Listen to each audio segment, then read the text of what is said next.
Electrostatic physics का वो branch होता है जिसमें हम स्टैटिक चार्जेस और उन चार्जेस की वजह से जनरेट होने वाले इलेक्ट्रिक फील्ड और उन फील्ड के इंटरेक्शन के बारे में डिस्कस करते हैं।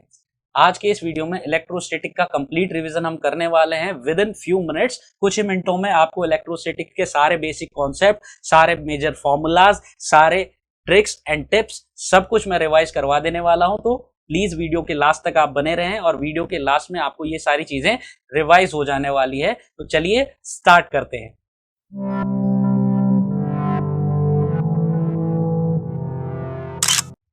चार्ज मटेरियल का प्रॉपर्टी होता है जिसकी वजह से एक चार्ज पार्टिकल दूसरे चार्ज पार्टिकल पर फोर्स लगाता है, जिसे इलेक्ट्रिक फोर्स कहते हैं। एलिमेंट्री पार्टिकल की बात करें तो हमारे पास इलेक्ट्रॉन, प्रोटॉन और न्यूट्रॉन एलिमेंट्री पार्टिकल्स होते हैं और ये एलिमेंट्री पार्टिकल भी चार्ज प्रॉपर्टी शो करते हैं। चार्ज बेसिकली दो टाइप के होते हैं, पॉजिटिव चार्ज और नेगेटिव चार्ज। तो यहाँ पर इलेक्ट्रॉन हमारा नेगेटिवली चार्ज होता है, प्रोटॉन पॉजिटिवली चार्ज होता है और न्यूट्रॉन इलेक्ट्रिकली न्यूट्रल होता है। सिमिलर टाइप ऑफ चार्जेस के बीच में रिपल्शन फोर्स काम करता है और अगर अपोजिट टाइप के चार्जेस होंगे तो उनके बीच में अट्रैक्शन फोर्स काम करता है। इसी तरह से अगर यूनिट ऑफ चार्ज की बात करें तो ऐसा यूनिट कूलाम होता है। इसके अलावा भी एक और यूनिट होता है फैराडे, और 1 फैराडे डिफाइन होता है चार्ज ऑफ 1 मोल इलेक्ट्रॉन। तो इसका वैल्यू हो जाता है 96500 कूलाम के इक्वल। इसके अलावा एक और यूनिट होता है ESU, जिसे इलेक्ट्रोस्टैटिक यूनिट या स्टेट कूलाम भी कहा जाता है, जिसका वैल्यू यहाँ पर आपको दिखाया गया है। चार्ज की प्रॉपर्टीज की बात करें तो चार्ज की पहली प्रॉपर्टी होती है चार्ज क्वांटाइज्ड होता है।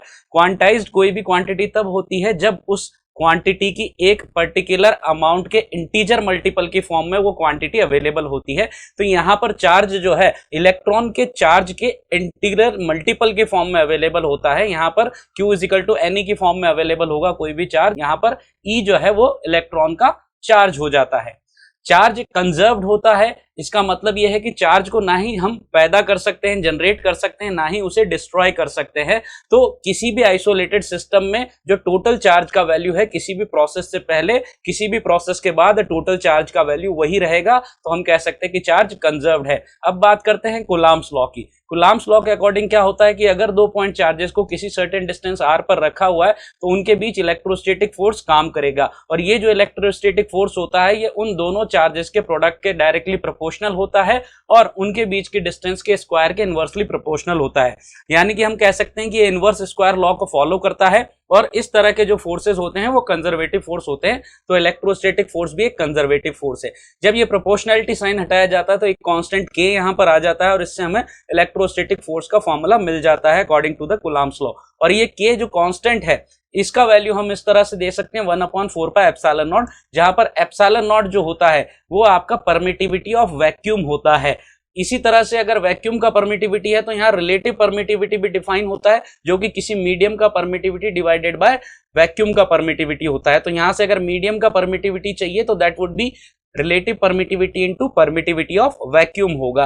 अब यहाँ पर हम देख लेते हैं रिलेटिव परमिटिविटी को डाइलेक्ट्रिक कांस्टेंट भी कहा जाता है। इफेक्ट ऑफ मीडियम, यानी कि अगर मैंने ये पूरा का पूरा सेटअप जो है पूरे को मैंने किसी मीडियम में प्लेस कर दिया है सेटअप को, तो यहाँ पर जो मीडियम है वो डाइलेक्ट्रिक कांस्टेंट k का मीडियम है, यानी इस मीडियम का रिलेटिव परमिटिविटी जो है वो k है। तो यहाँ पर जो नया इलेक्ट्रोस्टैटिक फोर्स होगा वो क्या होगा, ε0 की जगह मीडियम का परमिटिविटी आ जाएगा और मीडियम के परमिटिविटी को हम वैक्यूम का परमिटिविटी इनटू रिलेटिव परमिटिविटी करके लिख सकते हैं और रिलेटिव परमिटिविटी को डायरेक्टली डाइलेक्ट्रिक कांस्टेंट भी कहा जाता है। तो यहां से हमारे पास जो नया फोर्स आ जाता है वो आ जाता है initial force divided by dielectric constant of the material. Electric field क्या होता है, किसी भी चार्ज के चारों तरफ वो फील्ड जिसमें दूसरा चार्ज आने पर उस चार्ज को इलेक्ट्रोस्टैटिक फोर्स फील होगा, उसको इलेक्ट्रिक फील्ड कहा जाता है। तो यहाँ पर कोई चार्ज Q है और यहाँ पर किसी डिस्टेंस पर दूसरा चार्ज Q0 रखा गया है, तो इस पर इलेक्ट्रोस्टैटिक फोर्स लगेगा और ये इलेक्ट्रोस्टैटिक फोर्स होगा तो यहाँ पर इलेक्ट्रिक फील्ड भी होगा।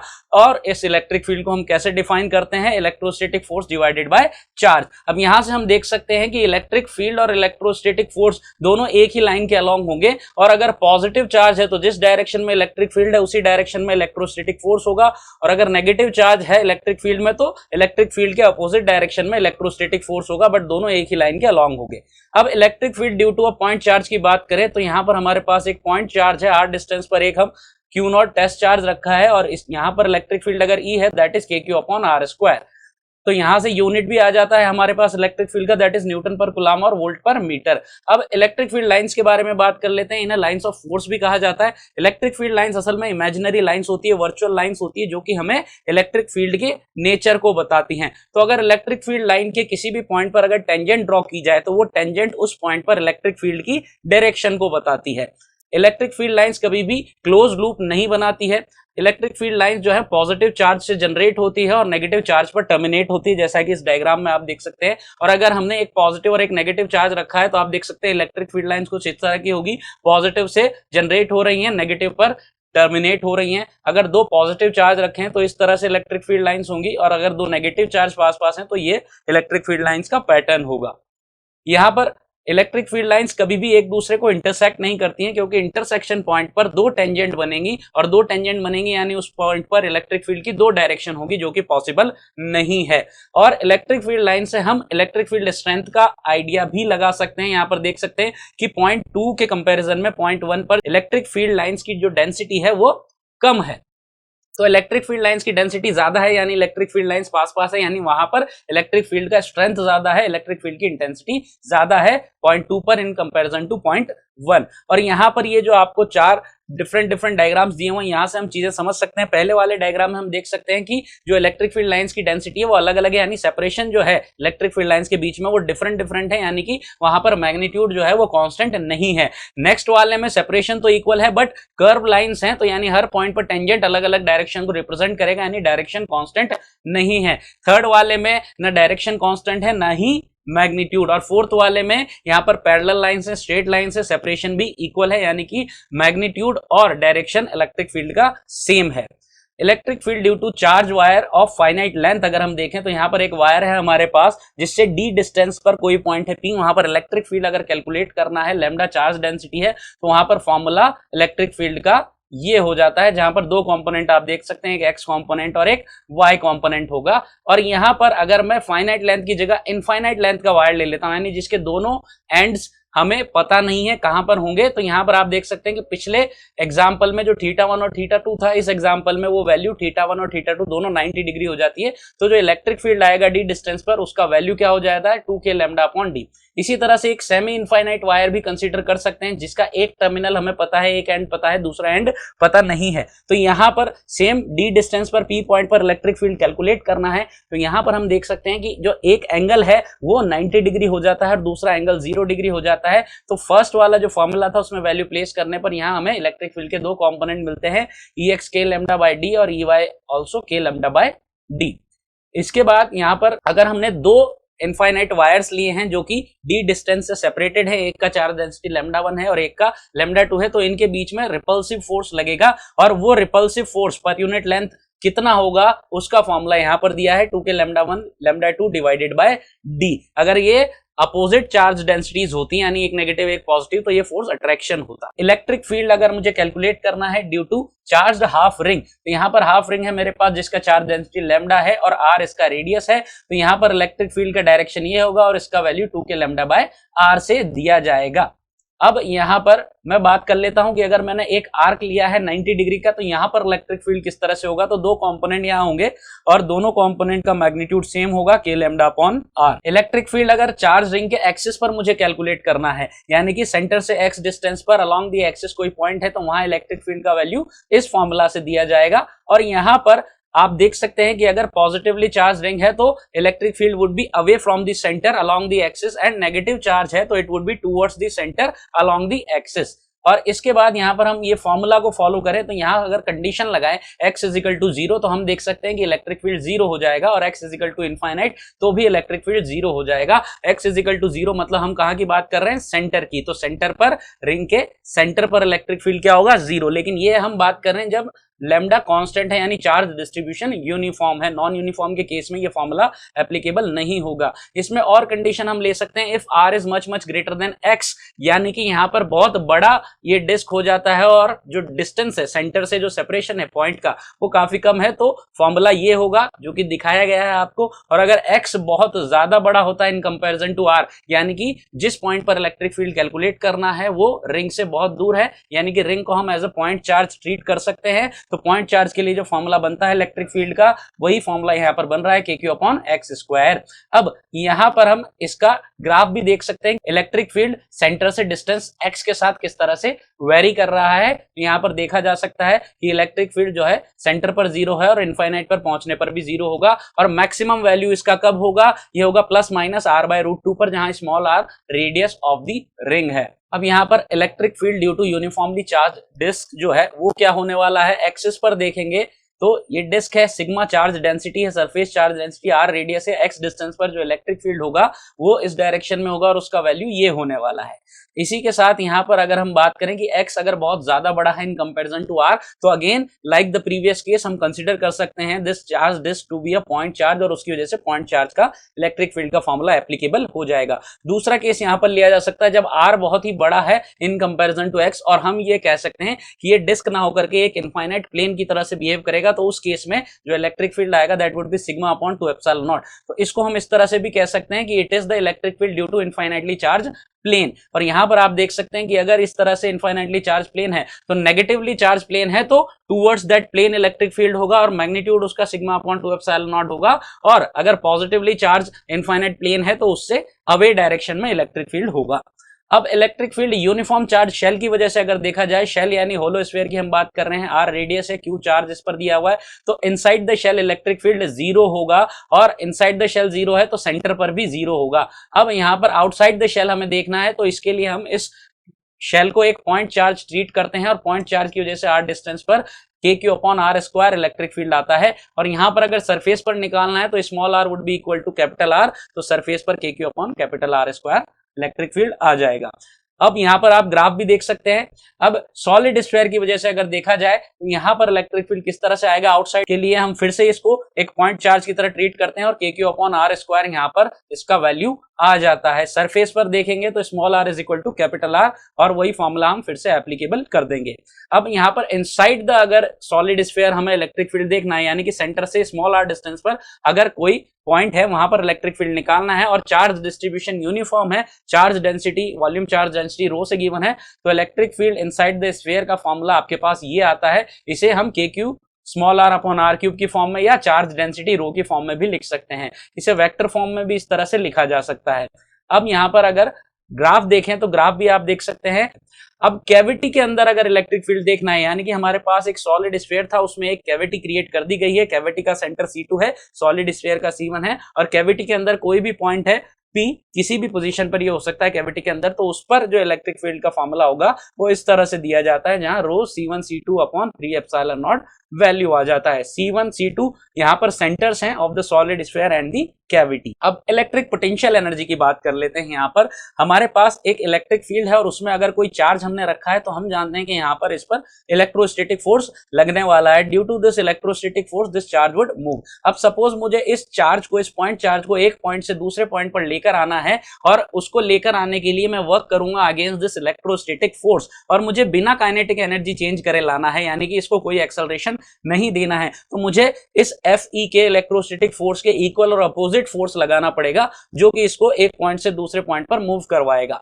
तो इसको मूव करवाने में जो मैंने वर्क किया है वो इसमें पोटेंशियल एनर्जी की फॉर्म में स्टोर हो गया है। यानी कि अगर इलेक्ट्रोस्टैटिक फोर्स के अगेंस्ट कोई एक्सटर्नल फोर्स वर्क करता है without changing the kinetic energy to bring that charge from point A to point B, तो वो जो वर्क होगा that is equal to change in potential energy. इसको हम इस तरह से लिख सकते हैं, work done by external force from A to B is equal to change in potential energy B UB minus UA, और work done integration F dx से निकाला जाता है, तो इस तरह से इसको रिप्रेजेंट किया जा सकता है। और रिलेशन हम पहले ही देख चुके हैं, विदाउट चेंजिंग काइनेटिक एनर्जी लाना है तो F external is equal to negative of electrostatic force, and electrostatic force is given as Q into E, so we can use that also। और यहां पर अगर हम इलेक्ट्रोस्टैटिक फोर्स की फॉर्म में बात करें तो negative of the work done by the electrostatic force from A to B is equal to change in potential energy, और इसे इंटीग्रेशन की फॉर्म में भी लिखा जा सकता है। अब यहां से मैं Fe को Q into E से अगर रिप्लेस कर देता हूं तो मुझे ये वैल्यू मिल जाता है। तो यहां पर इलेक्ट्रिक फील्ड की फॉर्म में भी पोटेंशियल एनर्जी डिफरेंस हमने डिफाइन कर दिया। यहां पर पोटेंशियल एनर्जी डिफरेंस ही डिफाइन होता है, एब्सोल्यूट पोटेंशियल एनर्जी डिफाइन नहीं होती है। इट्स अ डिफरेंट थिंग कि अगर हम किसी एक पॉइंट पर रेफरेंस अज्यूम कर लें तो पोटेंशियल एनर्जी का एब्सोल्यूट वैल्यू भी मिल सकता है। अब इलेक्ट्रिक पोटेंशियल की बात कर लेते हैं। तो electric potential is nothing but potential energy पर यूनिट चार्ज, यानी इसे हम इस तरह से डिफाइन कर सकते हैं कि अगर हमने एक्सटर्नल फोर्स का वर्क डन कैलकुलेट किया था तो calculate the potential energy difference, तो अगर वही वर्क डन मैं पर यूनिट चार्ज कैलकुलेट करूंगा तो मुझे पोटेंशियल एनर्जी का डिफरेंस मिलने की जगह मुझे इलेक्ट्रिक पोटेंशियल का डिफरेंस मिल जाएगा कुछ इस तरीके से। तो यहां पर पहले चार्ज भी मल्टीप्लाई था, पर यूनिट चार्ज निकाला तो सिर्फ इलेक्ट्रिक फील्ड यहां पर रह जाता है फॉर्मूला में। अब यहां पर हम देख सकते हैं कि अगर इलेक्ट्रिक फील्ड कांस्टेंट है तो सीधा इंटीग्रेशन करने की जगह हम minus E dot A B भी कर सकते हैं। किसी एक पर्टिकुलर पॉइंट पर इलेक्ट्रिक पोटेंशियल आपको डिफाइन करना है किसी एक इलेक्ट्रिक फील्ड में, तो हम क्या करते हैं, यहाँ पर रेफरेंस हमारा इनफाइनाइट पर लेते हैं। तो इनफाइनाइट से अगर हम चार्ज को किसी पर्टिकुलर पॉइंट आर पर लाने में वर्क डन कैलकुलेट करेंगे per unit charge, then that would be equal to the potential at that particular point. तो उसे इस फॉर्मूला से डिफाइन किया जा सकता है और यहां से आप किसी भी इलेक्ट्रिक फील्ड में पोटेंशियल डिराइव कर सकते हैं at any particular point.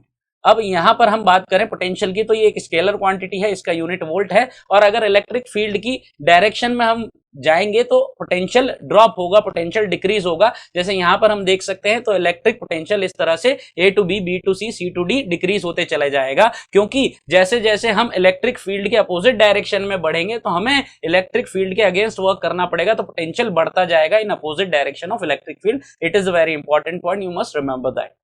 Electric potential due to a point charge हम देखें तो यहां पर किसी आर डिस्टेंस पर अगर हमें पोटेंशियल कैलकुलेट करना है that would be K Q upon are.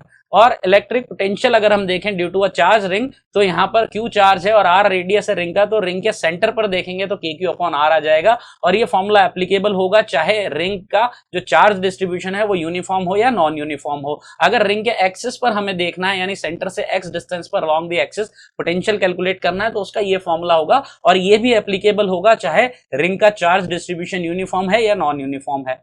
अब यहां पर हम ग्राफ भी देख सकते हैं रिंग के पोटेंशियल का, जो कि आपको नजर आ रहा होगा। इसके बाद हम बात करते हैं electric potential due to uniformly charge disc. Disc की वजह से अगर हम बात करें तो सबसे पहले डिस्क के एक्सिस पर बात करते हैं। यहाँ सिग्मा जो है सरफेस चार्ज डेंसिटी है डिस्क का, तो सेंटर से एक्स डिस्टेंस पर अलोंग द एक्सिस कोई पॉइंट है पी, उस पॉइंट पर इलेक्ट्रिक पोटेंशियल का जो फॉर्मूला है वो ये होने वाला है। और यहाँ पर डिस्क का यूनिफॉर्म चार्ज डिस्ट्रीब्यूशन जरूरी है, तभी ये फॉर्मूला एप्लीकेबल होगा।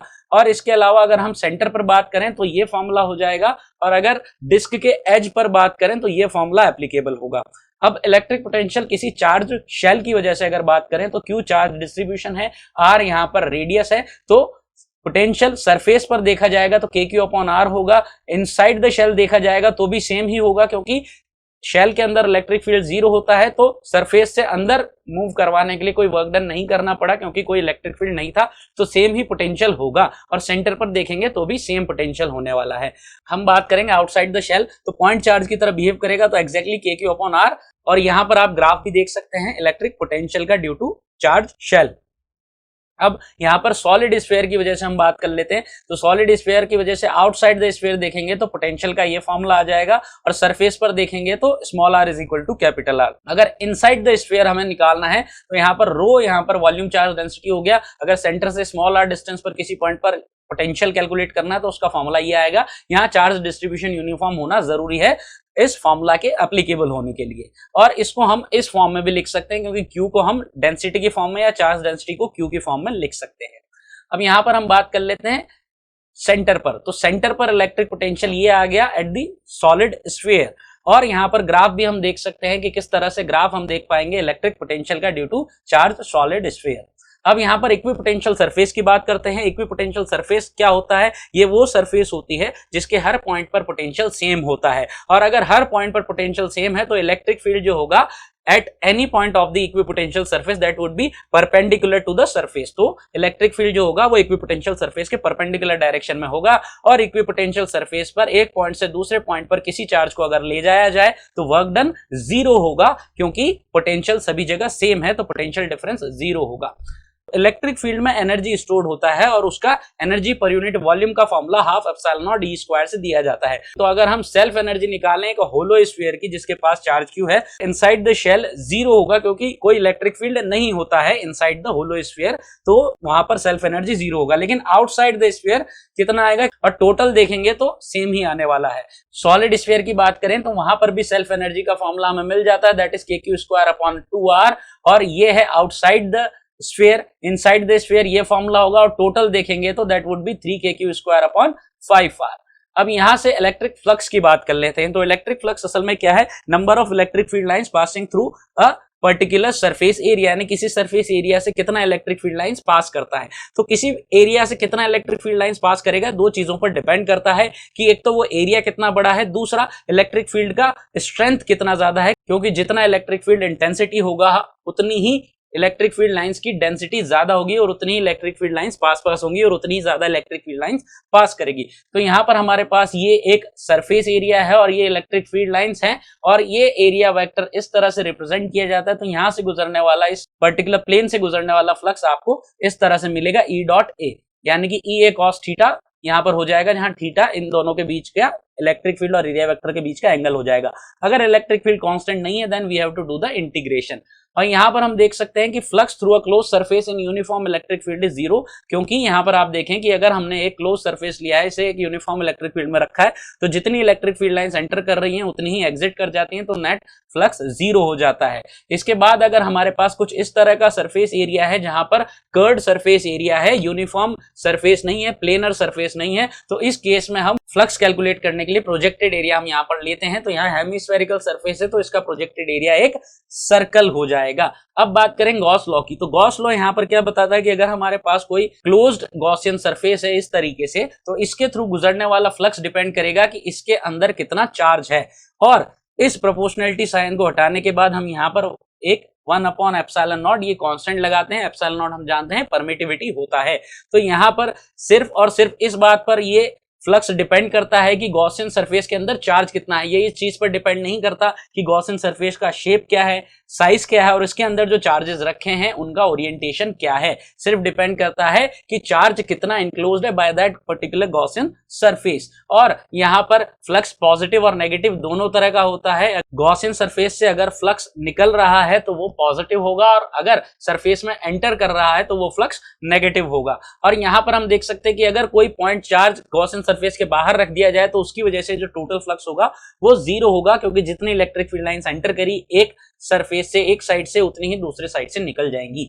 और इलेक्ट्रिक डाइपोल पर आ जाते हैं। इलेक्ट्रिक डाइपोल असल में क्या होता है कि अगर दो इक्वल मैग्नीट्यूड के अपोजिट नेचर के चार्जेस, हमने पॉइंट चार्जेस किसी स्मॉल डिस्टेंस पर रख दिए हैं इस तरीके से, तो ये मिलकर के एक डाइपोल बनाते हैं और इस डाइपोल का डाइपोल मोमेंटम डिफाइन होता है p vector that is equal to q into d vector, जहां d इन दोनों के बीच का सेपरेशन है। और ये जो डायरेक्शन होगा डाइपोल मोमेंट का that would be from negative to positive charge, कुछ इस तरीके से। अब यहां पर आगे हम देखें इलेक्ट्रिक फील्ड जो होता है किसी डाइपोल के एक्सिस पर वो कितना होता है। तो अगर इलेक्ट्रिक फील्ड हमें कैलकुलेट करना है along the axis of the dipole के सेंटर से r डिस्टेंस पर, तो उसको हम इस तरीके से डिफाइन कर सकते हैं 2kp अपॉन r क्यूब, जहां p डाइपोल मोमेंट को डिफाइन कर रहा है और small r is the distance of that point from the centre of the dipole.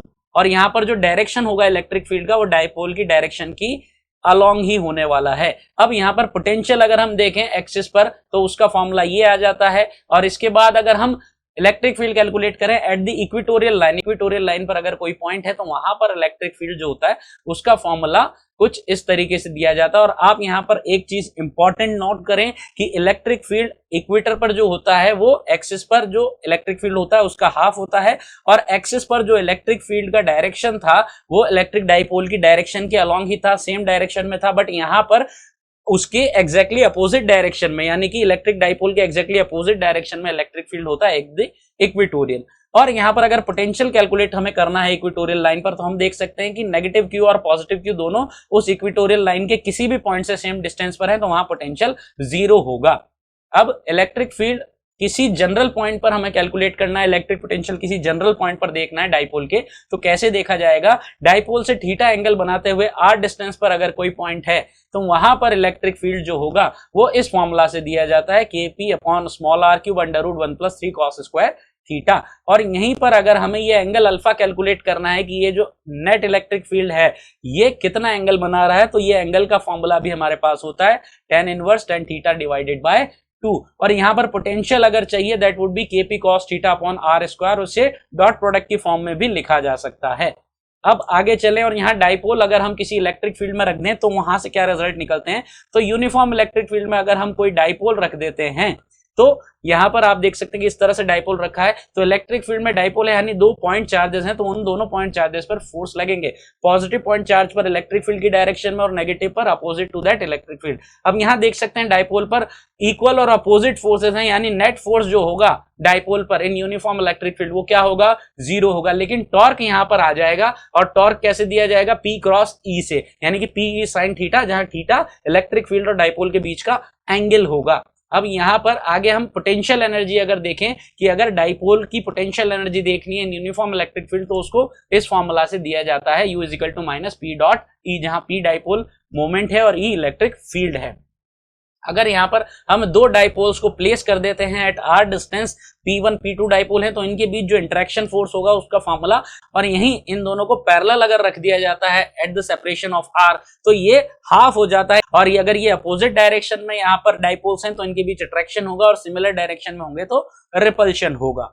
अब कंडक्टर की यहां पर बात करें तो electric field is 0 inside a conductor, और ये कैसे होता है इसको हम इस तरह समझ सकते हैं कि कंडक्टर में बहुत सारे फ्री इलेक्ट्रॉन्स होते हैं, तो बहुत सारे फ्री इलेक्ट्रॉन्स हैं और यहां पर इलेक्ट्रिक फील्ड है, तो इलेक्ट्रिक फील्ड में चार्ज होगा तो उस पर फोर्स लगेगा, और इलेक्ट्रॉन है इसलिए अपोजिट डायरेक्शन में फोर्स लगेगा, तो सभी इलेक्ट्रॉन पर फोर्स लगेगा और इसकी वजह से ये सब मोबिल होंगे और ये एंड पर जाकर के कलेक्ट हो जाते हैं, और इसकी वजह से एक तरफ इलेक्ट्रॉन्स का काफी ज्यादा अधिकता हो जाती है और एक तरफ इलेक्ट्रॉन की कमी हो जाती है, डेफिशिएंसी हो जाती है, उसकी वजह से पोलराइजेशन क्रिएट होता है। और यहाँ पर आप देख सकते हैं कि एक तरफ नेगेटिव और एक तरफ पॉजिटिव चार्ज कलेक्ट हो जाते हैं, और इस पोलराइजेशन की वजह से एक इलेक्ट्रिक फील्ड जनरेट होता है यहाँ पर। और ये इलेक्ट्रिक फील्ड क्या करता है, यहाँ पर जो एक्सटर्नल इलेक्ट्रिक फील्ड है उसको काउंटर करता है, और अल्टीमेटली ये दोनों इलेक्ट्रिक फील्ड जो है मैग्नीट्यूड में इक्वल और डायरेक्शन में अपोजिट हो जाते हैं, तब स्टैटिक कंडीशन अचीव होती है और पोलराइजेशन रुक जाता है, और इस केस में inside the conductor electric field क्या हो जाता है, 0 हो जाता है।